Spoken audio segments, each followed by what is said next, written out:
જય શ્રી કૃષ્ણ, જય જલારામ, જય માતાજી। તો આજે આપણે બનાવી રહ્યા છે રાડા રોડીના ફૂલનું શાક, જે એને વાસેટીની ભાજી પણ કહે છે। તો તમને બતાવું, આને લોકો વાસેટીની ભાજી પણ કહે છે અને અમે રાડા રોડીના ફૂલ કહીએ છીએ। તો એના માટે આપણે જોઈશે, તો અહીંયા ડુંગળી સમારીને, ડુંગળી, લસણ, જીરું, આદુ મરચાં લસણની પેસ્ટ, ડુંગળી નાખી છે અને ડુંગળી ચડી જાય પછી તેને થોડીક બ્રાઉન થવા દેવાની અને તે પછી બ્રાઉન થઈ જાય પછી તેમાં ટમેટા નાખી અને સાતળી લેવાનું છે। અત્યારના આપણે આમાં હળદર મીઠું ઉમેરી અને તેને સાતળવા દઈએ અને થોડીક પાકી જાય પછી તેમાં આપણે ટમેટા નાખીશું। અહીંયા મૂકી દીધી છે ખીચડી અને અહીંયા થવા માંડી છે રોટલી। હમણાં થોડીક વાર રહી અને મમ્મી રોટલી કરવા બેઠી જશે અને થોડી ઘણી રોટલી થઈ ગઈ છે। તો હવે મમ્મી મારી પાસે ઊભી છે કે હું કેવી રીતે વઘારું છું। આ રેસીપી મને મારા પપ્પાએ શીખવાડી હતી। તો હવે આ હજી થોડીક કાચી છે તો હવે એને ચડવા દઈશું।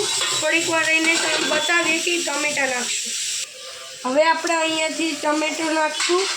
ટમેટું અને મરચાંને આપણે બેને સમારી લીધા છે।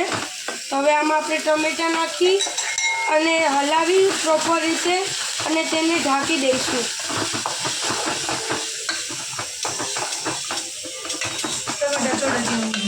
ટમેટાં ચડે ત્યાં સુધી હવે તેને પાકવા દઈએ। ધીમા ગેસ ઉપર હવે ચડવા દઈએ અને થોડીક વાર રહીને હવે જોઈશું કે આપણી ગ્રેવી ચડી ગઈ છે।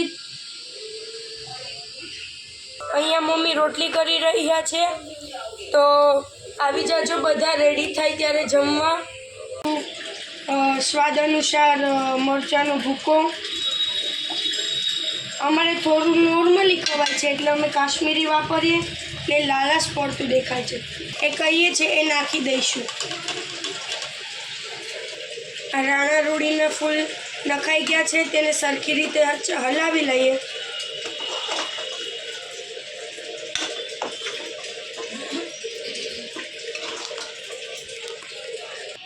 તો સરખી રીતે હલાવાઈ ગયું છે।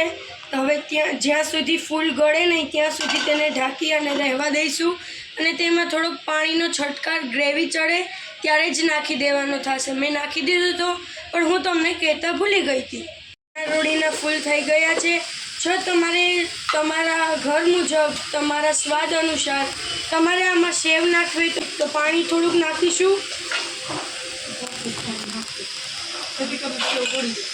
થોડુંક જ પાણી નાખવું જેથી કરીને સેવ થોડીક પોચી અને ભળી જાય ફૂલ સાથે।